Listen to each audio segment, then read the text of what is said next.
ఈ బొమ్మ చూడగానే ఎవ్వరికైనా విజయవాడ కనకదుర్గమ్మ గుర్తొస్తుంది. 1955 ప్రాంతంలో రోజులు మారేయే అని ఒక సినిమా విజయవాడలో మారుతి సినిమా హాల్లో ప్రదర్శింపబడింది. ఢిల్లీ వెంకన్న అని ఒక రిక్షా కార్మికుడు ఆ హాల్ దగ్గర నుంచి వస్తూ ఉంటే రాత్రి సెకండ్ షో అయ్యాక ఒక పెద్ద ముత్తైదువ పెద్ద కుంకుమ బొట్టు పెట్టుకుని వచ్చి ఆయన ఇంద్రకీలాద్రి దగ్గరికి వెళ్ళాలి వస్తావా అని అడిగింది. సరేనమ్మా అని ఎక్కించుకుని తీసుకువెళ్తుంటే ఏమిటి నాయనా ఇంత అర్ధరాత్రి రిక్షా నడుపుతున్నావు, భయం లేదా నీకు అంటే దుర్గమ్మ ఉంది కదా మా అమ్మ అన్నట్ట. ఆ తర్వాత ఆ స్త్రీ ఇంద్రకీలాద్రి మెట్ల దగ్గర దిగిపోయి పైకి వెళ్ళిపోతూ ఉంటే అమ్మా డబ్బులు అని అడిగాట. నీ తలపాగా మడతలో పెట్టాను రా చూసుకో అందిట.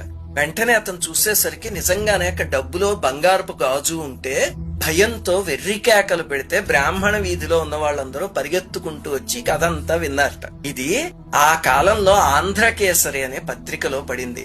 ఆ గాజు బొమ్మలతో సహా వేశారు ఆ పత్రికలో.